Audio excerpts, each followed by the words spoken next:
What would you do if you woke up in a hospital bed, completely paralyzed, unable to move a single finger, unable to speak Done a everything single word, exactly as planned. but you could Should have some hear towing shares on board. everything? Now imagine hearing your own husband laughing beside your bed. Imagine hearing him call his mistress and say, finally, she is not going to make it.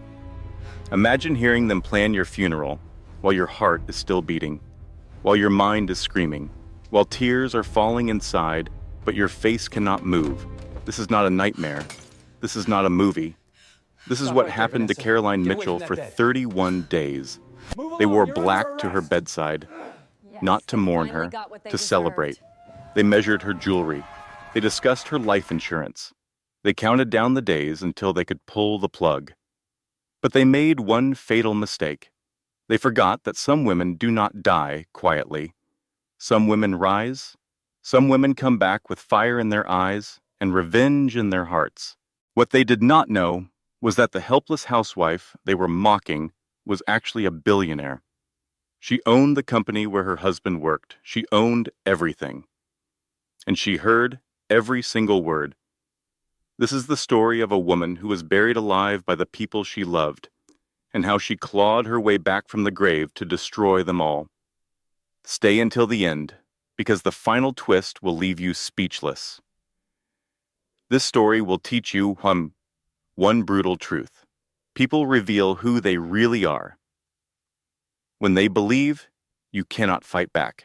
And the moment they celebrate your weakness is the moment they build the stage for their own destruction. Value statement. This story will remind you that your darkest moment is not your ending. It is your beginning. Sometimes you have to lose everything to discover how powerful you truly are. Meaning of the story. The lesson is simple, but life-changing. People reveal their true nature when they believe you are powerless. And when they celebrate your fall, they are building the stage for their own destruction. Never underestimate a woman who has nothing left to lose. She is not broken. She is becoming unbreakable. The day I died was the happiest day of my husband's life. I know that sounds dramatic. I know it sounds like something out of a movie. The kind of opening line designed to hook you in and make you keep listening. But I promise you, every single word of what I am about to tell you is absolutely true. I lived it. I survived it. And now I am going to share my story with you, because somewhere out there, someone is going through exactly what I went through. Someone is lying awake at night, wondering if they are crazy. Someone is questioning their own reality because the person who is supposed to love them keeps telling them they are the problem. Someone needs to hear this story and know that they are not alone. My name is Caroline Mitchell. My friends used to call me Carrie, back when I still had friends. Back before my husband slowly, carefully, deliberately cut every single one of them out of my life like a surgeon removing healthy tissue. I was 38 years old when my body finally gave up on me.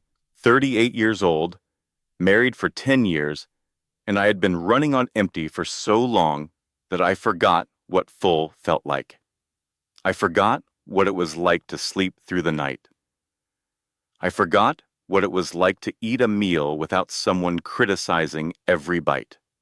I forgot what it was like to look in the mirror and see something other than exhaustion staring back at me. That morning started like every other morning of the past decade. My alarm went off at 4:45 in the morning. Not 5, not 5:30, 4:45, because Derek needed his breakfast on the table by 6:15, and God forbid I was even 5 minutes late. The house was dark and silent when I slipped out of bed. Derek was still sleeping peacefully beside me, his breathing deep and even, completely unaware that I was already moving through the darkness like a ghost in my own home. I did not turn on the lights. I had learned to navigate our 5,000 square foot house in complete darkness because Derek was a light sleeper, and if I woke him up, Before his alarm went off, there would be consequences, not physical consequences. Derek never hit me. He was too smart for that. But the silence that would follow, the cold shoulder that could last for days, while the little comments about how inconsiderate I was, how I only ever thought about myself, how maybe if I tried a little harder, I would not be such a disappointment. Those consequences were worse than any bruise. I made my way down the stairs, counting each step in my head. 14 steps from our bedroom to the landing, 8 steps from the landing to the foyer, 32 steps from the foyer to the kitchen. I had counted them so many times that I could walk the route with my eyes closed. And some mornings, when the exhaustion was so heavy that I could barely keep my eyes open, that is exactly what I did. The kitchen was my domain. It was also my prison. I spent more hours in that kitchen than anywhere else in the house, cooking meals that were never quite good enough, cleaning surfaces that were never quite clean enough, preparing snacks and lunches and dinners that Derek would pick at and criticize before pushing away. But I kept trying. I kept believing that if I just worked a little harder, tried a little more, he would finally see how much I loved him. He would finally appreciate everything I did. That morning, I was making his favorite breakfast: steel-cut oatmeal with fresh berries, 2 eggs over medium, with the yolks still runny, but not too runny, whole wheat toast with exactly 1 tablespoon of butter, and fresh squeezed orange juice. I had made this exact breakfast hundreds of times. I could make it in my sleep. And honestly, some mornings, I think he said, I was standing at the stove, stirring the oatmeal with one hand and checking my phone with the other, when the room started to spin. At first, I thought I was just dizzy from standing up too fast.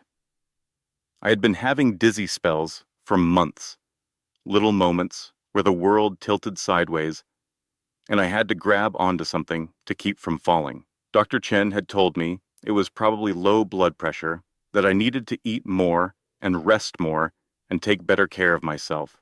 But how was I supposed to rest when there was always something that needed to be done? How was I supposed to eat when the sound of my own chewing irritated Derek? The dizziness got worse. My vision started going white around the edges, like someone was slowly turning down the brightness on a television screen. I tried to set down the wooden spoon, but my fingers would not cooperate. It clattered against the pot and fell to the floor. I remember thinking that I needed to pick it up, that Derek would be angry if he saw a dirty spoon on his clean kitchen floor, that I needed to keep stirring the oatmeal or it would burn and he would complain. And then my legs stopped working. I hit the kitchen floor so hard that I cracked 2 of the Italian marble tiles that Derek had insisted on importing from Tuscany. I remember lying there, my cheek pressed against the cold stone, staring at the pattern of gray and white veins running through the marble. I remember thinking how strange it was that I had mopped this floor yesterday, that I could see a tiny smudge near the baseboard, that I had missed, that Derek would notice it and add it to his list of my failures. I tried to get up. I told my arms to push, told my legs to move, told my body to obey me. But nothing happened. I was trapped inside myself, conscious but completely paralyzed. My chest was so tight that I could barely breathe. Each inhale felt like trying to suck air through a coffee stirrer. My heart was beating so fast and so hard that I could feel it pounding in my temples, in my throat, in my fingertips. I do not know how long I lay there. Minutes, maybe. It felt like hours. The oatmeal burned on the stove. The smell of scorched oats filled the kitchen, acrid and sharp. The smoke detector started beeping, that high-pitched shriek that always made Derek furious. And still I could not move. Derek found me at 6:30 when he finally came downstairs looking for his coffee. I heard his footsteps on the stairs, heard him pause in the doorway of the kitchen, heard him sigh with the kind of exasperation that had become the soundtrack of my life. Carrie. What the hell happened in here? His voice was annoyed, not concerned. He was looking at the burned oatmeal, the dropped spoon, the smoke still hanging in the air. It took him several seconds to even notice me lying on the floor. And then he said something that I will never forget. "Oh, for God's sake," he muttered. "Not this again. Not this again." Like finding your wife unconscious on the kitchen floor was an inconvenience. Like I had done this on purpose, just to ruin his morning. He walked over to me slowly, in no particular hurry. He knelt down beside me and pressed 2 fingers against my neck, checking for a pulse. His fingers were cold. His touch was clinical, detached, like a doctor examining a patient he did not particularly care about. "She is alive," he said to himself. Then he pulled out his phone. But he did not call 911. Not yet. First, he made a different call. I heard him tap the screen. I heard the phone ring once, twice, 3 times. I heard a woman's voice answer, sleepy and confused. "Vanessa," Derek said quietly. "Something happened. Carrie collapsed. I'm going to have to call an ambulance. Do not come to the house today. Understand? Stay away until I tell you it is safe. Vanessa." The name meant nothing to me at the time. I had never heard it before. But I would come to know that name very well. I would come to hate that name with every fiber of my being. Derek hung up the phone. Then, and only then, did he dial 911. "Yes, I need an ambulance," he said. And suddenly his voice was different. Suddenly he sounded panicked, worried, like a loving husband terrified for his wife's life. "My wife collapsed. She is unconscious. I do not know what happened. Please hurry." The performance was flawless. If I had not heard him call Vanessa first, if I had not heard the bored irritation in his voice when he found me, I would have believed he actually cared. That is the thing about living with a narcissist. They become such skilled actors that you start to question your own perception of reality. The paramedics arrived within 12 minutes. I heard them burst through the front door, heard their heavy boots on the marble foyer, heard them calling out questions that Derek answered with practiced concern. They lifted me onto a stretcher and loaded me into the ambulance. The last thing I remember, before losing consciousness completely, was the sound of Derek's voice, telling the paramedics that he would follow in his car, that he would meet them at the hospital, that he would be there for his wife. I woke up 2 weeks later in a hospital bed with no memory of anything that had happened in between. But that is not entirely accurate. I did not wake up. My body did not wake up. My eyes did not open. My fingers did not move. But somewhere, deep inside the darkness, my mind clicked back on like a light switch being flipped, and I heard everything. They wore black to my bedside, not to mourn me, to celebrate. The first thing I became aware of was the beeping, a steady rhythmic sound that seemed to pulse through my entire body. Beep, beep, beep, beep. A heart monitor, I realized eventually. My heart, still beating, still fighting, even when the rest of me had given up. The second thing I became aware of was the breathing tube. I could feel it in my throat, a foreign object that my body wanted desperately to reject. But I could not cough. I could not gag. I could not do anything except lie there and let the machine breathe for me. The third thing I became aware of was the voices. Dr. Reeves had just finished explaining my condition to Derek. I had missed most of it, fading in and out of consciousness like a radio station, with bad reception. But I caught the end. After 30 days, Dr. Reeves was saying, his voice gentle but firm. If there is no significant improvement, the family will need to make some difficult decisions about how to proceed. 30 days. The number echoed in my mind like a death sentence. 30 days until my husband could decide to end my life. I understand, Derek replied. His voice was heavy, with what sounded like grief. "This is just so hard, doctor. Carrie and I have been married for 10 years. She is my whole world." The lie was so smooth, so convincing, that for a moment, even I almost believed it. That is how good he was. 10 years of practice had turned him into a master manipulator. Dr. Reeves left the room. I heard the door close softly behind him, and then I heard Derek exhale, long and slow, like a man releasing a breath he had been holding for years. Finally, he whispered, and the word was filled with so much relief, so much joy, that it made my heart ache. Finally, he pulled out his phone. I heard him dialing. I heard the phone ring. "It is me," he said. "She is not going to make it. The doctors just confirmed it. 30 days max, and then I can pull the plug." A pause. A woman's voice on the other end, too quiet for me to make out the words. "I know," Derek laughed softly. "I know. It is like Christmas came early. Listen, can you come to the hospital? I need to see you. I need to celebrate." Celebrate. He wanted to celebrate my death. While I lay in a hospital bed, unable to move or speak, my husband was calling his mistress to throw a party. I wanted to scream. I wanted to sit up and grab him by the throat and demand to know how he could do this to me. I had given him everything. I had sacrificed everything. I had loved him with every ounce of my being, and this was how he repaid me. But I could not scream. I could not move. I could not do anything except lie there and listen as my world fell apart. 2 hours later, Vanessa Cole walked into my hospital room for the first time. I knew the moment she arrived because I smelled her perfume before I heard her voice. It was something expensive and floral, the kind of scent that lingered in the air long after the person wearing it had left the room. I hated it immediately.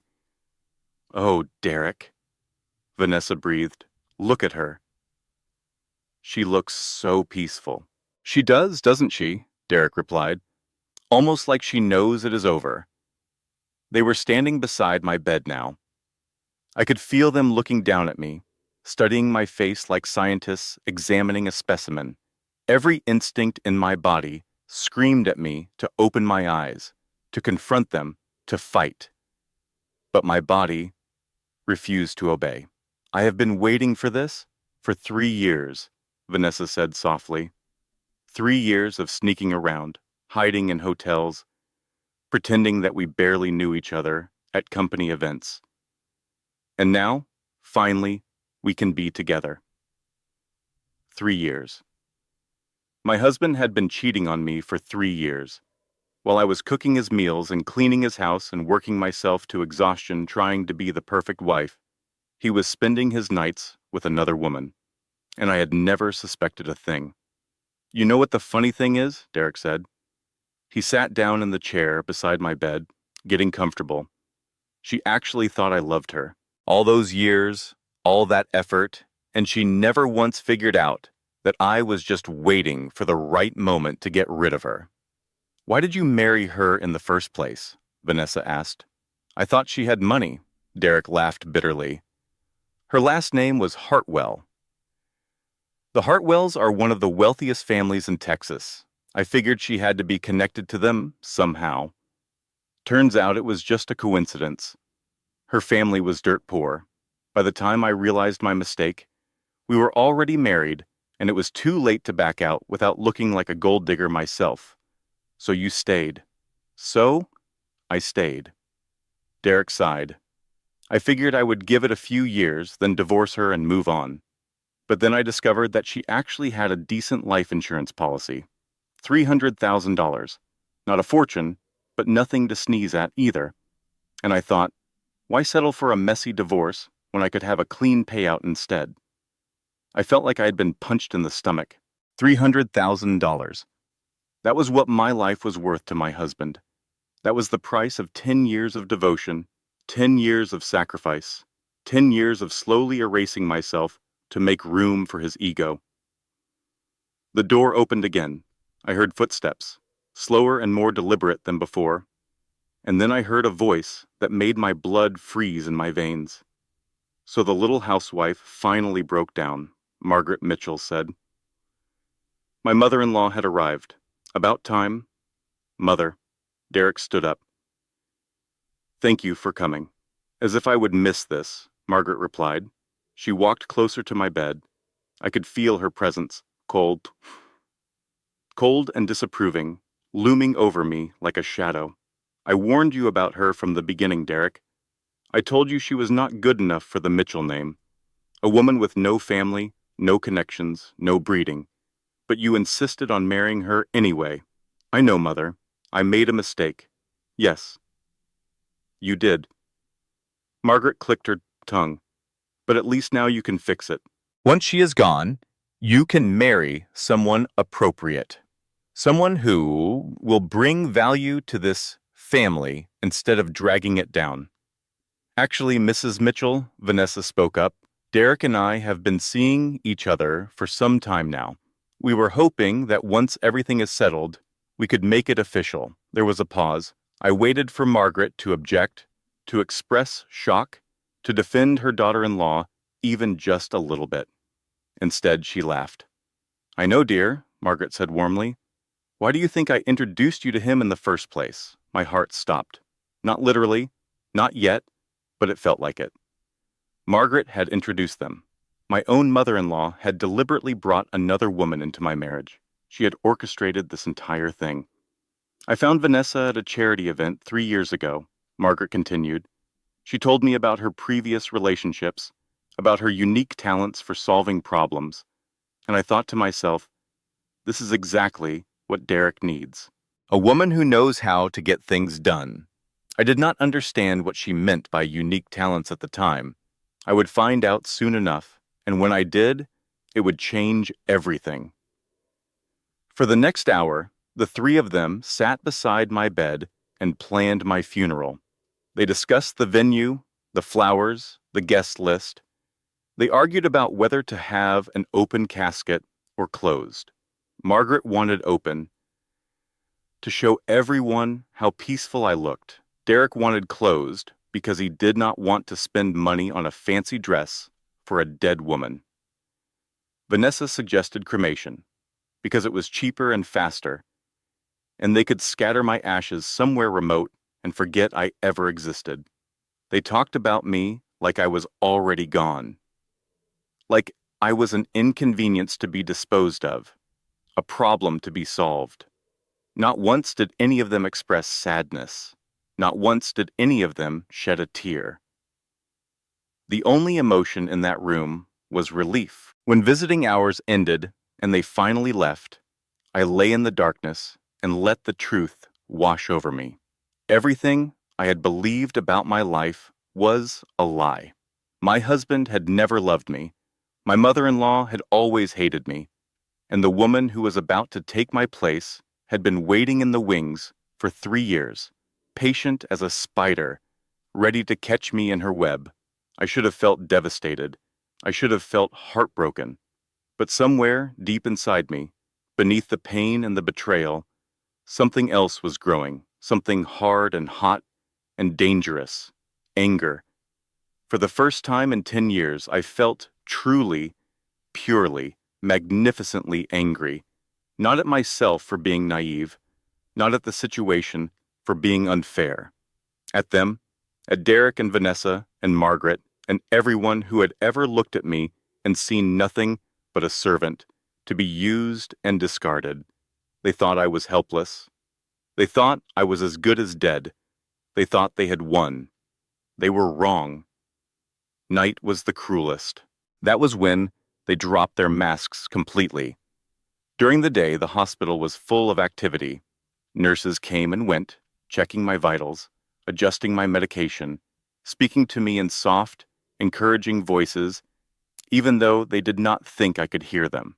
Doctors made their rounds, discussing my case in clinical terms that reduced my entire existence to numbers on a chart. And Derek played his part, the worried husband sitting vigil by his wife's bedside, holding my limp hand and staring at my face with what he hoped looked like devotion. But at night, when the hallways grew quiet and the visitors went home, the truth came out.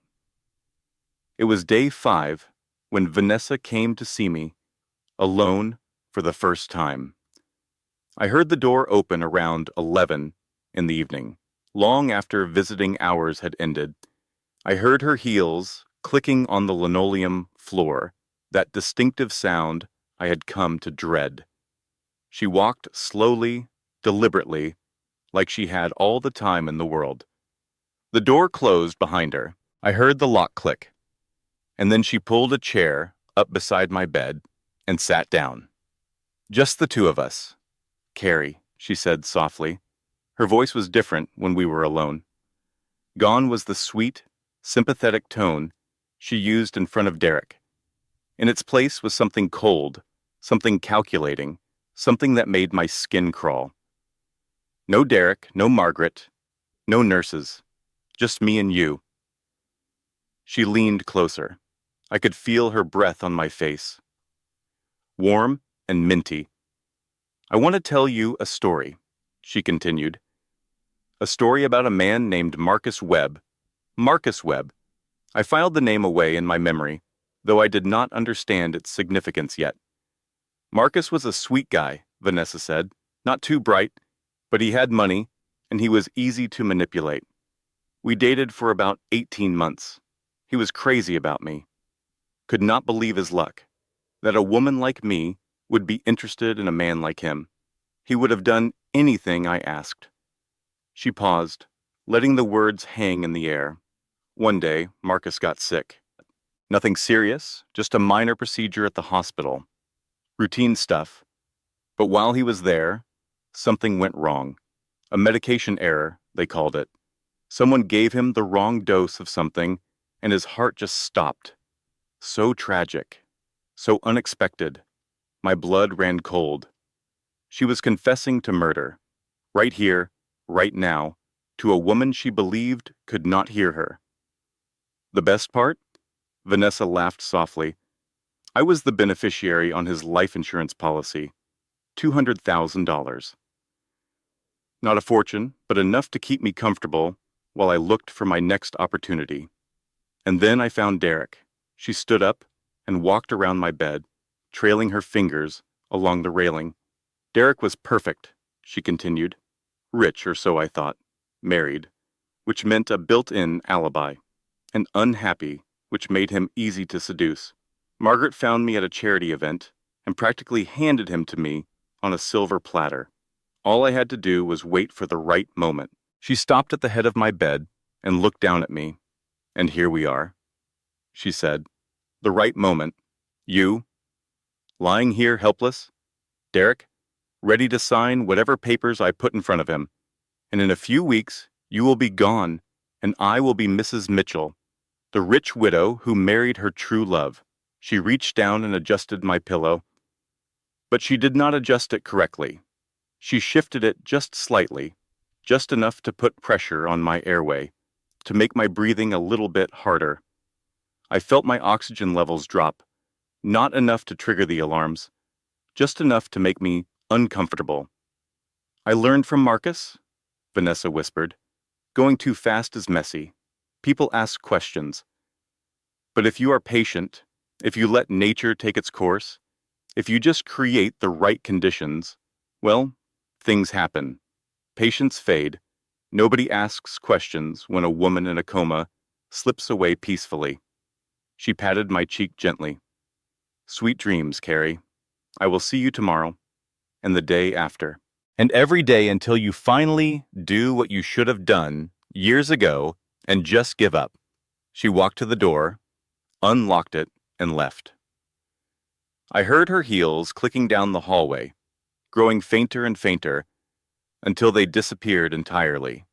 I lay there in the darkness, fighting for every breath, my mind racing. Vanessa was not just a mistress. She was a killer. She had murdered at least one man before, possibly more. And now she was planning to do the same to me. I tried to move. I concentrated every ounce of energy I had on moving just one finger, just one tiny muscle. If I could move, I could show the nurses I was awake. I could get help. I could stop this nightmare. Nothing happened. My body remained still, unresponsive, trapped. The next morning, a new nurse came on shift. Her name was Rosa Mendez, and from the moment she walked into my room, I knew she was different from the others. "Good morning, sweetheart," Rosa said softly. Her voice was warm and musical, with just a hint of a Texas accent. "I know you probably cannot hear me, but I am going to talk to you anyway." Studies show that coma patients respond to familiar voices, and even if you cannot respond, maybe somewhere deep down, you know you are not alone. She moved around my room with practiced efficiency, checking machines, adjusting tubes, recording numbers. But unlike the other nurses, who rushed through their duties as quickly as possible, Rosa took her time. She touched me gently, carefully, like I was a real person instead of just a body to be maintained. Then she noticed the pillow. She frowned slightly, studying its position. "That is strange," she murmured to herself. "I could have sworn I positioned this correctly yesterday." She adjusted the pillow, putting it back the way it was supposed to be. Immediately, my breathing became easier. The tightness in my chest loosened. I wanted to cry with relief. "There we go," Rosa said. "That is better, is it not?" She checked my oxygen levels and frowned again. "Your numbers were better yesterday," she said. "Let me check the equipment. Make sure everything is working properly." She spent an extra 10 minutes in my room, running diagnostics, making small adjustments. And as she worked, she kept talking. "I want to tell you something, sweetheart," Rosa said quietly. "Something I do not tell many people. My sister was in an abusive marriage. Her husband never hit her, not once. But he controlled everything she did. What she wore, who she talked to, how she spent her money. He made her feel like she was crazy, like everything wrong in their marriage was her fault." She paused, her hand still on the machine. "She stayed for 12 years, Rosa continued. 12 years of walking on eggshells, trying to be perfect, slowly disappearing into someone she did not recognize. And then one night, he pushed her down the stairs, said she tripped. Maybe the police believed him, but I knew. I knew because I had seen the bruises she always tried to hide. I knew because I had heard the way he talked to her, like she was nothing. I knew because I had watched my beautiful, vibrant sister become a ghost of herself. Her voice cracked slightly. "I lost her," Rosa said. "She died at the bottom of those stairs, alone and afraid, and he walked away free. He collected her life insurance money and moved to Florida with his new girlfriend. And there was nothing I could do. Nothing." She pulled up a chair and sat down beside my bed. "I see things, sweetheart," she continued. "I see things that other people miss. And I see the way your husband looks at you. He comes in here, playing the part of the worried spouse, holding your hand for the nurses, asking concerned questions about your prognosis. But I have been doing this job for 22 years. I know the difference between a man who is scared of losing his wife and a man who is waiting for her to die." She leaned closer. "And your husband is waiting," she said softly. "And so is that woman who visits at night when she thinks no one is watching. I do not know what they are planning, but I know it is nothing good. So I am going to keep an eye on you, sweetheart. I am going to make sure nothing happens to you on my watch." She squeezed my hand gently. "If you can hear me," Rosa said, "fight. Whatever it takes, however hard it is, you fight. You do not let them win. You do not let them write your ending." I wanted to squeeze her hand back. I wanted to tell her that I could hear every word, that she was right about everything, that I needed her help more than I had ever needed anything in my life. But my body remained still, silent, unresponsive. That night, after Rosa left, I made a promise to myself. If I survived this, Rosa would be the first person I thanked, and Derek would be the first person I destroyed. On day 14, I opened my eyes. and I chose to keep them closed. It happened in the middle of the night, during one of Rosa's shifts. She was checking my vitals, humming softly to herself, when suddenly, like a switch being flipped, my body started responding to my commands. My eyelids fluttered. My fingers twitched. My lungs expanded on their own, pulling in air without the help of the ventilator. It was like waking up from the deepest sleep of my life, disorienting and overwhelming and absolutely terrifying. Rosa gasped. Oh my God, oh my God, she is waking up. She leaned over me, her face filling my field of vision. The fluorescent lights behind her were blinding after 2 weeks of darkness. Everything was blurry, colors bleeding into each other like a watercolor painting left out in the rain. But I could see her face, round and warm, and filled with a mixture of shock and joy. Mrs. Mitchell? Rosa's voice was shaking. Carrie, can you hear me? I tried to speak. My throat burned like I had swallowed broken glass. My lips were cracked and dry, but I forced the words out, barely louder than a whisper. Please, do not tell them. Rosa froze. Do not tell who, sweetheart? My husband. I swallowed hard, tasting blood where my lips had split. His mother. The woman. They want me dead. I heard them. I heard everything.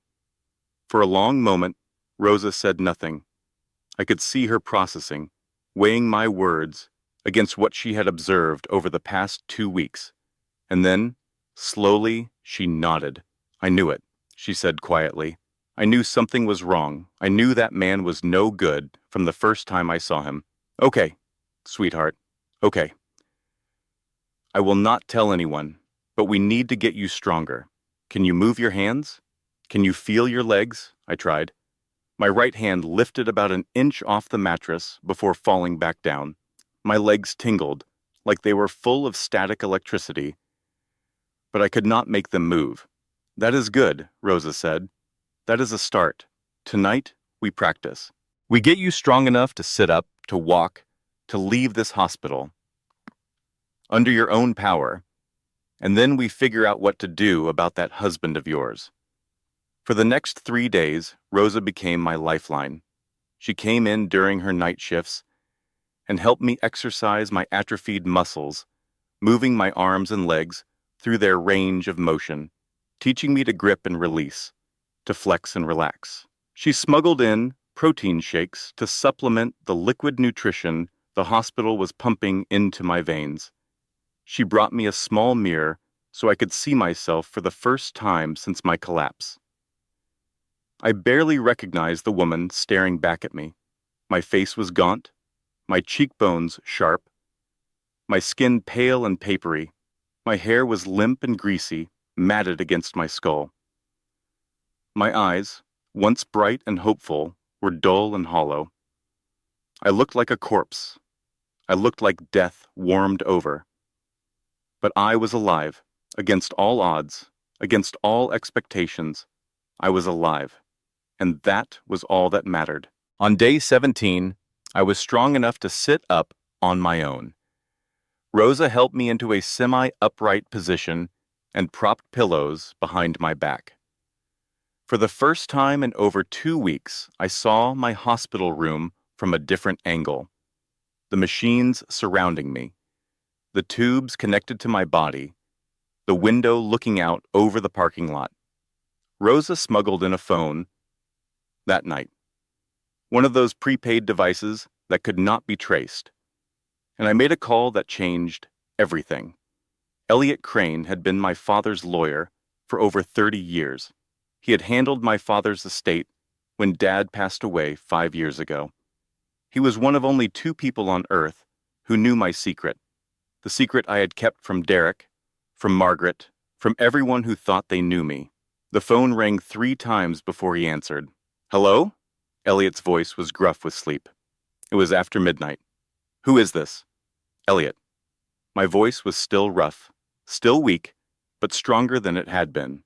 It is Caroline Mitchell. Caroline Hartwell Mitchell, I need your help. There was a long pause on the other end of the line.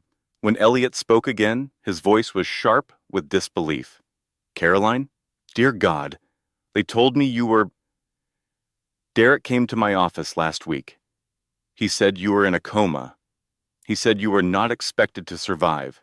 He was asking about your estate, about the trust, about what would happen to your assets if you died. I know what he told you, I replied.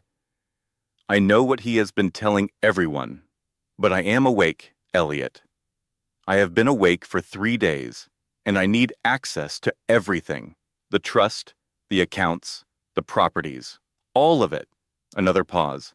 I could hear Elliot's mind working, processing this new information. Those bastards, he said finally. I knew something was wrong. Derek was too eager, too pushy. He kept asking questions about the trust structure, about who the beneficiaries were, about how to access the funds. I told him everything was locked down, that he had no authority, but he would not let it go.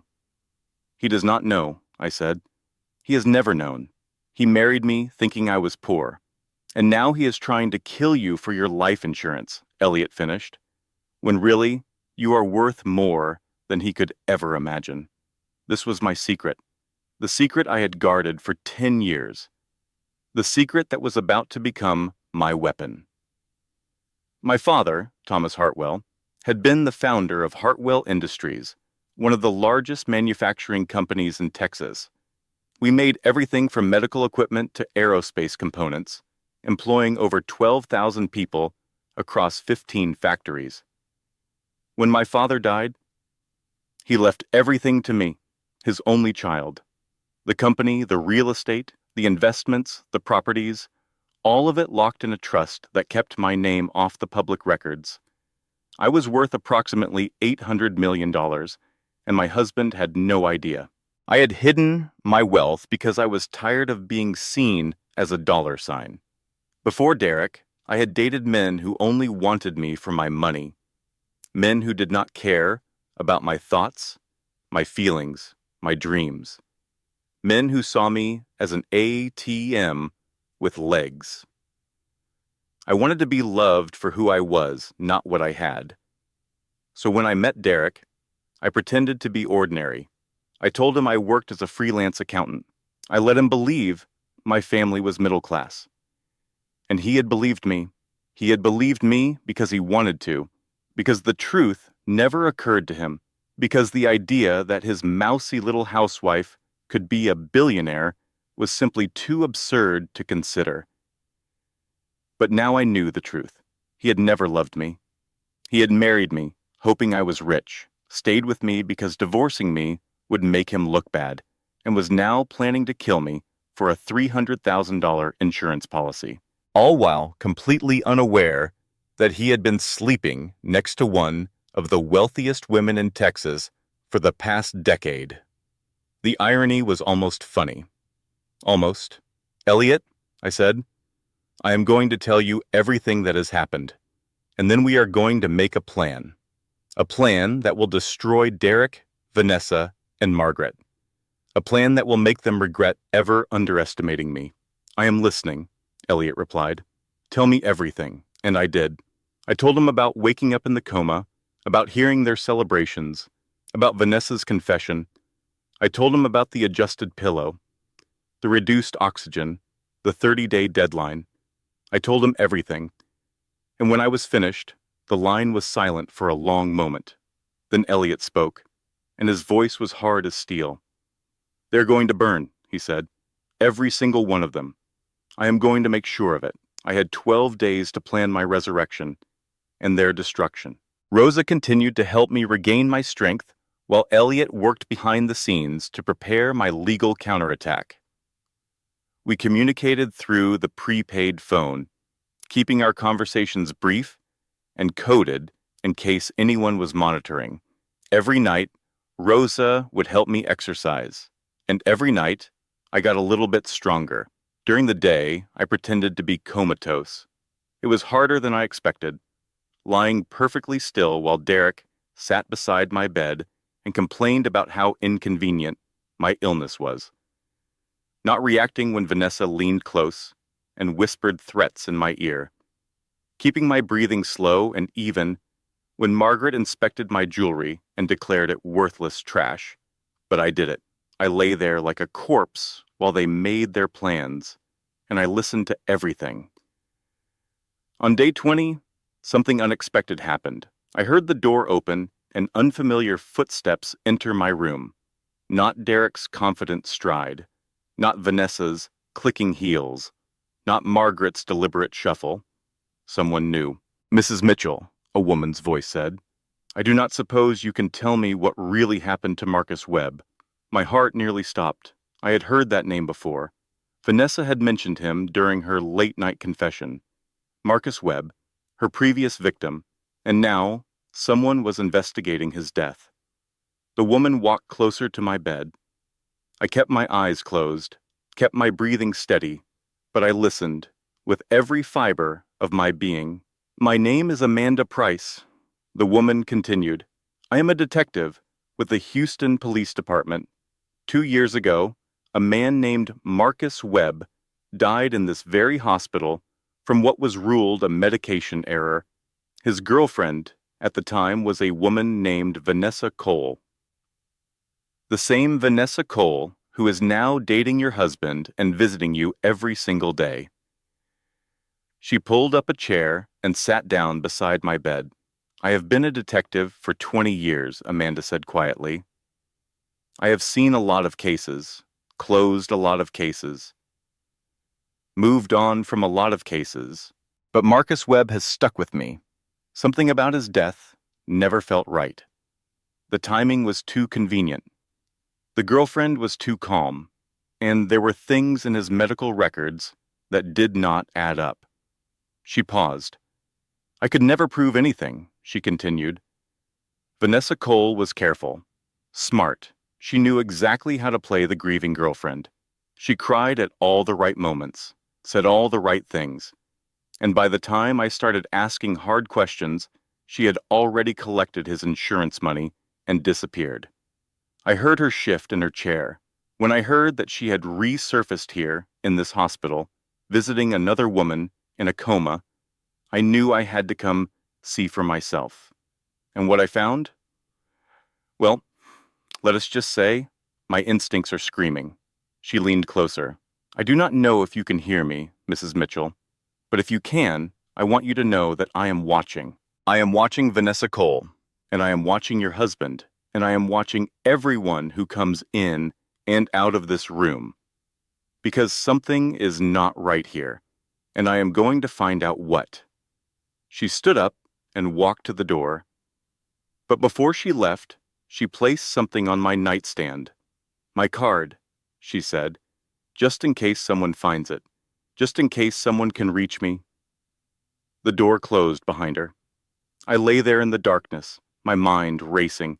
Detective Amanda Price was investigating Vanessa. She suspected what was happening. If I could find a way to reach her, to give her the evidence she needed, I could bring Vanessa down for murder. But I had to be careful. If Derek or Vanessa found out that the police were sniffing around, they might accelerate their plans. They might decide to finish me off before I could talk. That night, I told Rosa about the detective's visit. "She left her card," I whispered, "on the nightstand. But Vanessa came in earlier. I do not know what she did with it." Rosa searched the room carefully, checking drawers, looking under furniture, but the card was gone. "Vanessa must have taken it." "It does not matter," I said. "We know the detective's name now. Amanda Price. Elliot can find her. We can reach out through him." Rosa nodded. "We are getting close, sweetheart. Just a few more days. A few more days, and you will be strong enough to walk out of here on your own 2 feet." I smiled, or tried to. My facial muscles were still weak, still learning how to work again, but the emotion behind the smile was real. For the first time since waking up in this nightmare, I felt something like hope. But hope, I was about to learn, was a dangerous thing, because just when I thought I was finally getting ahead, everything fell apart. On day 24, Derek came to visit in the middle of the night. Unannounced, unexpected, and alone. I heard the door open and immediately closed my eyes, letting my body go limp. I had gotten good at faking unconsciousness. I knew exactly how to position my limbs, how to regulate my breathing, how to keep my face slack and expressionless. Derek walked slowly around my room. I heard drawers opening and closing. I heard him moving things, searching for something. My heart pounded in my chest, but I forced myself to remain still. Then I heard him find the phone. Well? Well, Derek said softly. Someone has been busy.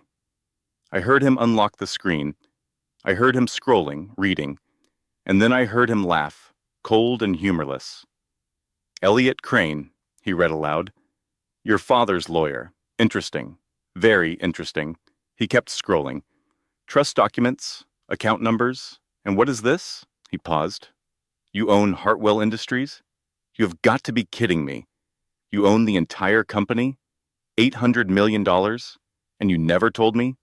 He walked over to my bed and stood there, looking down at me. I could feel his gaze on my face, burning with a mixture of rage and disbelief. You lying bitch, he whispered. You let me think you were poor. You let me work myself to the bone at that company, taking orders from people who were beneath me, when you owned the whole damn thing. You could have made me CEO. You could have given me everything, and instead you played housewife and watched me struggle. He leaned closer. I heard you, he continued. Vanessa told me you were just a vegetable. But I have been watching the monitors. Your brain activity spikes sometimes. When we talk, when Vanessa talks. You are in there, are you not, Carrie? You are listening to everything. I did not move. I did not breathe. I lay there like a stone, praying he would believe the act. It does not matter, Derek said finally. Now I know the truth, and I am going to make sure that when you die, everything you own becomes mine. He took the phone and left. All my recordings, all my evidence, all my carefully laid plans, gone in an instant. I lay there in the darkness, fighting back tears. I had been so close to escaping, to exposing them, to winning. And now I was right back where I started, worse than where I started, because now Derek knew about the money, and that made him more dangerous than ever. They say God laughs at plans. That day the devil laughed too. The next morning, everything changed. Derek arrived at the hospital early, dressed in his best suit, looking every inch the concerned husband. But there was something different about him now, a gleam in his eye, a smugness in his smile. He knew something I did not want him to know, and he was going to use it against me. He was not alone. Margaret was with him, wearing black as always, her face set in an expression of grim determination, and Vanessa was there too, hanging back slightly, playing the role of the supportive friend. Dr. Reeves, Derek said smoothly, we need to talk about my wife's care. Dr. Reeves looked up from my chart, his expression neutral. Of course, Mr. Mitchell. What can I help you with? She seems restless lately, Derek replied, agitated. I am worried that she is in pain. Is there anything you can do to make her more comfortable? Dr. Reeves frowned. Actually, her vitals have been improving. Her brain activity has increased significantly over the past week. I was going to recommend reducing her sedation to see if we could encourage more conscious responses. Derek shook his head. With all due respect, doctor, that is not what her family wants. We want her to be peaceful, comfortable, not struggling against machines. There was a long pause. I could feel the tension in the room, the unspoken battle of wills between Derek and Dr. Reeves. Mr. Mitchell, Dr. Reeves said carefully, I understand your concern, but as her physician, my job is to give her the best possible chance of recovery. Increasing sedation at this point would be counterproductive. Derek's smile did not waver. I appreciate your medical opinion, doctor, but as her husband and legal next of kin, I have the authority to make decisions about her care. And I am telling you that I want her sedated. Heavily. Dr. Reeves opened his mouth to argue, but Margaret cut him off. My son has power of attorney, she said coldly. We have been in contact with our lawyers. If you refuse to comply with the family's wishes, we will have you removed from this case and replaced with someone more cooperative. Dr. Reeves stared at them for a long moment. Then he looked at me, lying helpless in my bed, and I saw something flicker in his eyes. Suspicion, concern, maybe even fear. I will need to consult with the hospital administration, he said finally. This is a significant change in treatment plan. Do what you need to do, Derek replied, but I expect results by this afternoon. They left. Dr. Reeves stood beside my bed for a long moment, looking down at my face. Something is not right here, he murmured to himself. Something is very wrong. But he did not know the half of it. And by the time he figured it out, it would almost be too late. That afternoon, a nurse came in with a new IV bag. I recognized the medication from the label. Heavy sedatives. The kind that would push me back into the darkness. Would silence my awakening mind. Would make me as helpless as Derek wanted me to be. I tried to resist. I tried to move, to speak, to signal that I was awake. But my body was too weak, still recovering from 2 weeks of atrophy. The nurse attached the IV without noticing anything unusual. Within minutes, the darkness started closing in, thick and heavy, like a blanket being pulled over my head. The last thing I heard before I slipped away was Derek's voice in the hallway. That should keep her quiet, he was saying. Now we have time to figure out how to get access to that trust.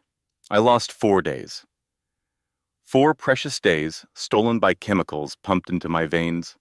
When I finally surfaced again, groggy and confused and weaker than ever, I discovered that the world had shifted beneath me. Rosa was gone, fired on false charges of stealing medication.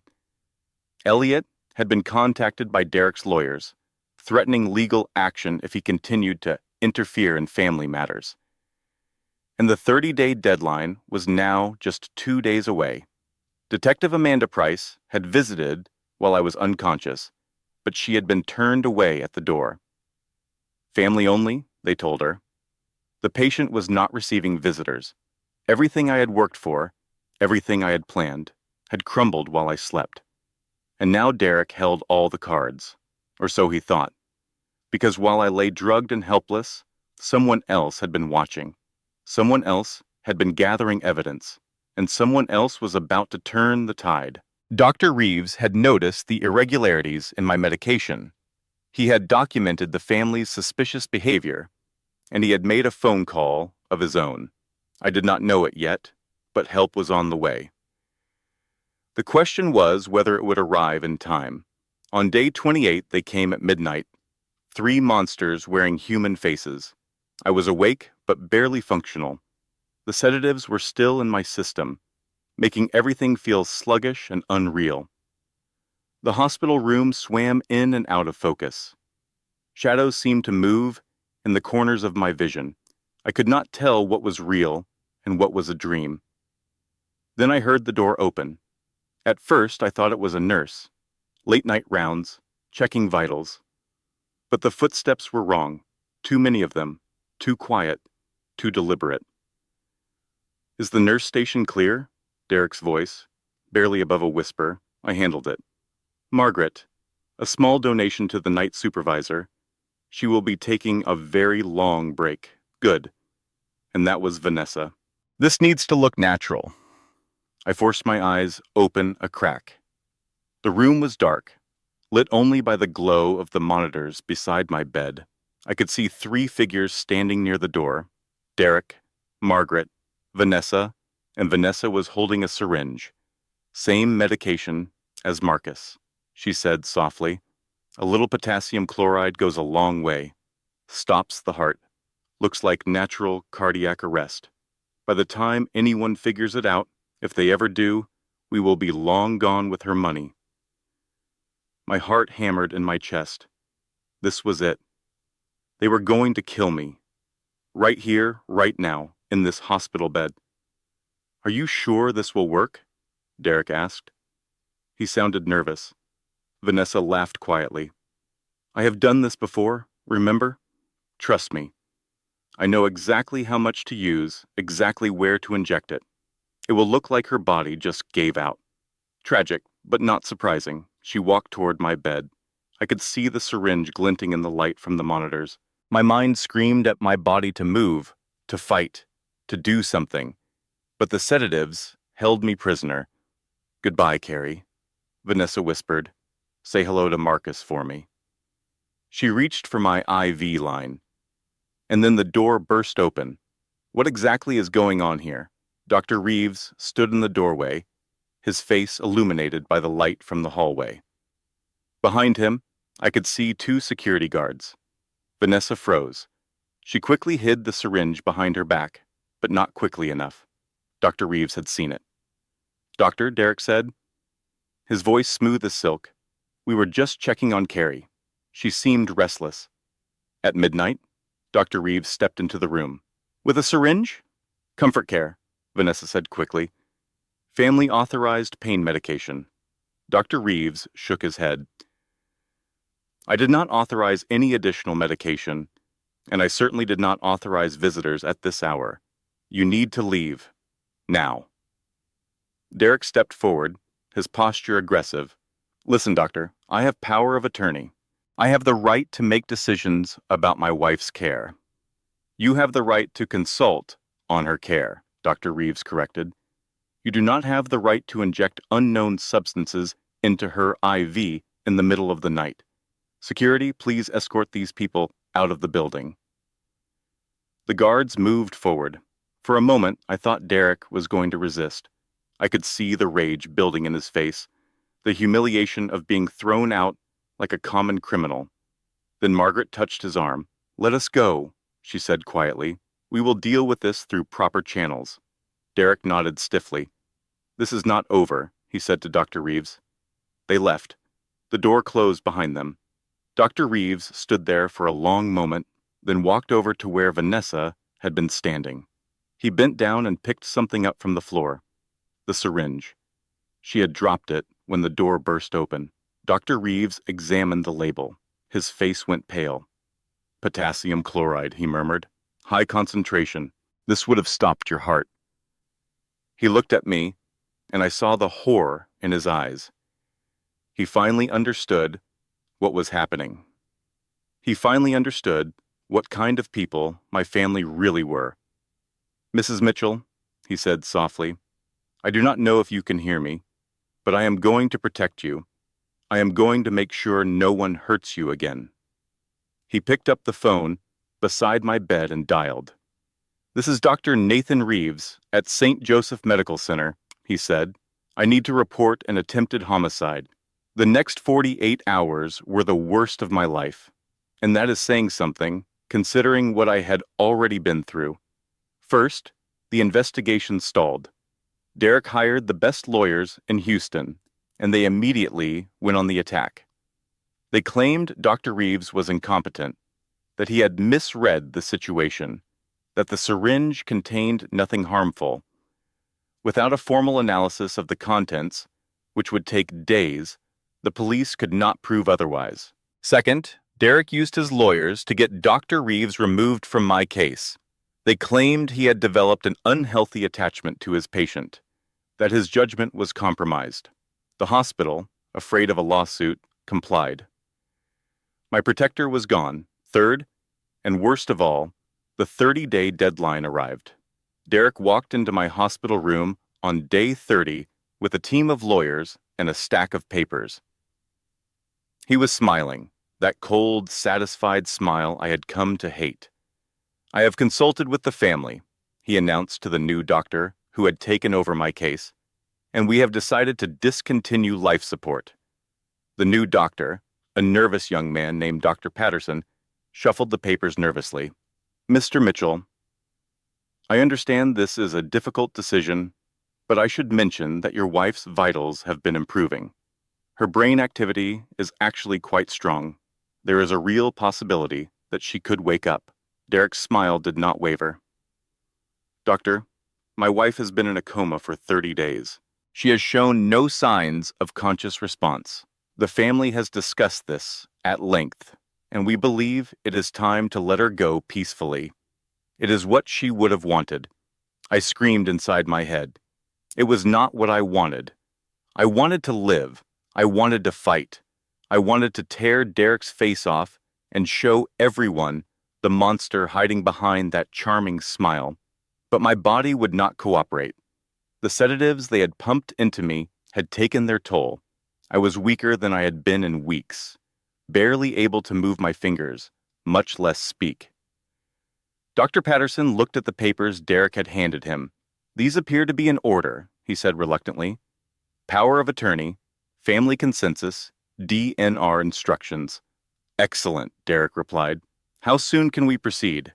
We will need to follow protocol, the doctor said. Discontinuing life support requires a formal process. We can begin this afternoon.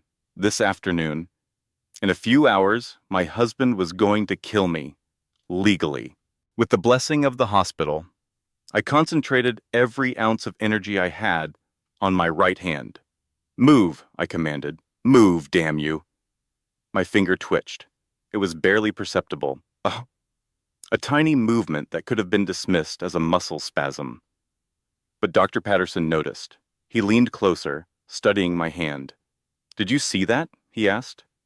Derek waved dismissively. A reflex. It means nothing. Actually, Dr. Patterson said slowly, it could mean something. Mrs. Mitchell, if you can hear me, try to move your finger again. I focused. I poured everything I had into that one tiny movement. My finger lifted, trembled, and fell. Dr. Patterson's eyes widened. That was not a reflex. That was a deliberate response. Derek's face darkened. Doctor, I really think you are reading too much into this. Mr. Mitchell, Dr. Patterson said firmly, I cannot discontinue life support if there is any possibility that the patient is conscious. I need to run more tests. This is ridiculous, Derek snapped. She is a vegetable. She has been a vegetable for a month. A random muscle twitch does not change that. It might, the doctor replied, and until I know for sure, I cannot proceed. For a moment, I thought Derek was going to explode. I could see the rage building in him, the frustration of being denied what he wanted so badly. But then he took a deep breath and forced himself to calm down. Fine, he said through gritted teeth. Run your tests. But I expect this matter to be resolved by tomorrow. He stormed out of the room. Dr. Patterson watched him go, then turned back to me. Mrs. Mitchell, he said quietly, I do not know what is going on here, but something tells me you are trying very hard to communicate. If that is true, blink twice. I blinked. Once, twice. Dr. Patterson let out a long breath. Okay, we need to get you help. Real help. He pulled out his phone and made a call. And within the hour, everything changed. On day 31, I rose from the dead. Doctor. Patterson had called in a neurologist who ran a battery of tests and confirmed what I had been trying to tell everyone for weeks. I was conscious. I was aware. I was trapped inside my body, but I was very much alive. The news spread quickly. Dr. Reeves, who had been hovering on the edges of the hospital despite his removal from my case, rushed back to my room. Rosa, who had been staying at a hotel nearby waiting for news, came running. And Elliot Crane, who had been working behind the scenes to prepare for this moment, arrived with a team of lawyers. Derek was not so quick to return. When he finally showed up, he was accompanied by his own lawyers, his mother, and Vanessa. They walked into my room expecting to find a vegetable. Instead, they found me sitting up in bed, weak but alert, surrounded by people who knew exactly what they had done. Hello, husband, I said. My voice was rough, barely louder than a whisper. but strong enough. Did you miss me? The look on Derek's face was something I will treasure for the rest of my life. His jaw dropped. His face went pale. His carefully constructed mask of concern crumbled, revealing the panicked animal beneath. That is impossible, he stammered. You were in a coma. The doctors said you would never wake up. The doctors were wrong. I smiled, or tried to. I heard everything, Derek. Every single word, every celebration, every plan, every threat. Derek turned to his lawyers. This changes nothing. She is clearly confused. The medication has affected her brain. We should proceed with the original plan. Actually, Elliot Crane stepped forward. It changes everything. Your power of attorney was granted under false pretenses. My client was not in a persistent vegetative state. She was being deliberately sedated to prevent her from advocating for herself. I have medical records, witness testimony, and a very angry judge who has already signed an emergency order revoking your authority. Derek's lawyer whispered something in his ear. Derek shook his head angrily. This is absurd, he said. I am her husband. I have rights. You have the right to remain silent, a new voice said from the doorway. Detective Amanda Price stepped into the room, followed by two uniformed officers. Derek Mitchell, you are under arrest for attempted murder, conspiracy to commit murder, and fraud. Attempted murder. Derek laughed, but it was a hollow sound. I never tried to kill anyone. I love my wife. Really? Detective Price pulled out a plastic evidence bag containing the syringe Vanessa had dropped. Because we found potassium chloride in this syringe, the same medication that killed Marcus Webb 2 years ago, the same medication that would have stopped your wife's heart if Dr. Reeves had not interrupted your little midnight visit. Derek's face went gray. That was not me. That was Vanessa. She is the one who... He stopped, realizing what he had just said. Vanessa, standing behind him, went very still. What did you just say? She asked, her voice dangerously quiet. I meant... Derek backpedaled. I meant that I did not know what was in the syringe. I thought it was.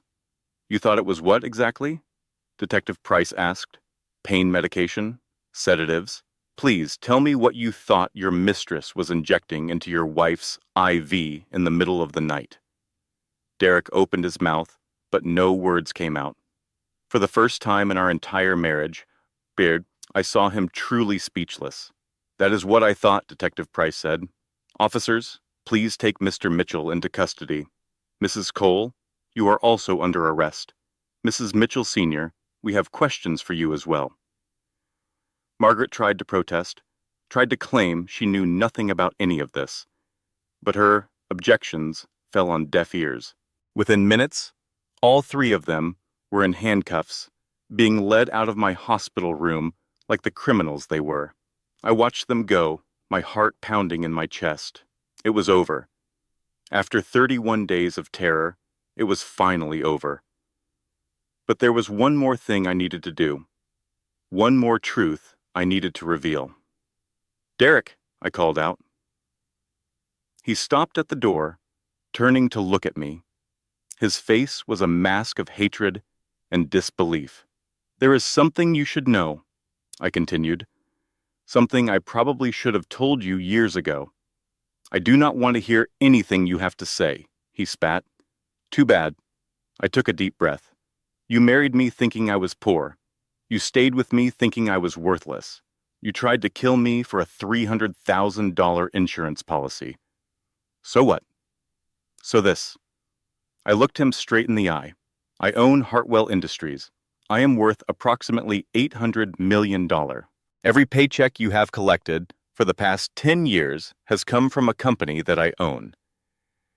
The office where you worked, the building you parked your car in, the water cooler you gossiped around, all of it belonged to me. You have been my employee this entire time. Derek's face went through a remarkable transformation. Confusion, disbelief, horror, and finally, a dawning realization of just how badly he had miscalculated. "You are lying," he whispered. "I am not. And here's the thing, Derek. Even if you somehow manage to beat these charges, even if you walk out of prison someday, you will never work in this city again. I will make sure of it. Every door you knock on will close in your face. Every opportunity you reach for will disappear. You wanted my money so badly that you were willing to kill for it.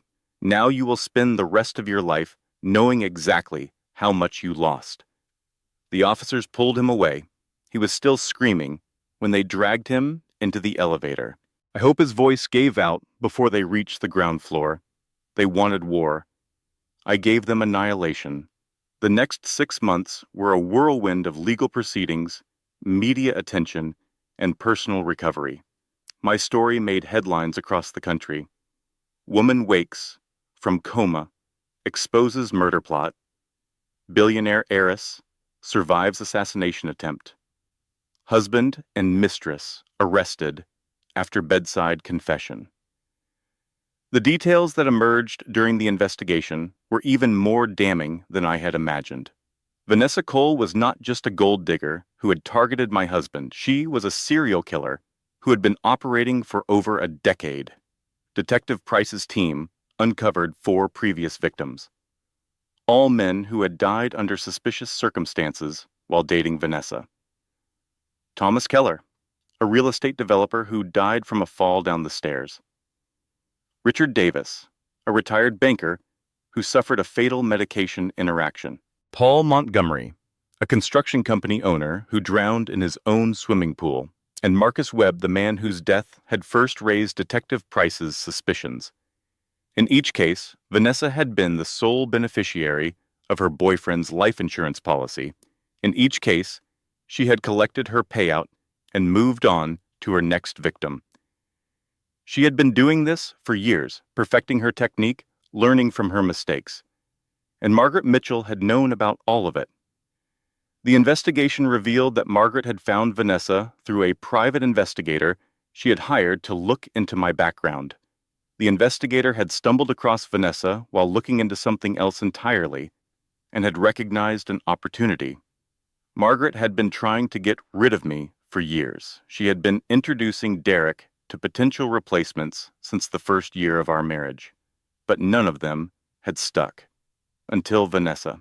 Margaret had met Vanessa at a charity event and recognized immediately what she was dealing with. A beautiful, intelligent woman with no conscience and a proven track record of making problems disappear. She had introduced Vanessa to Derek,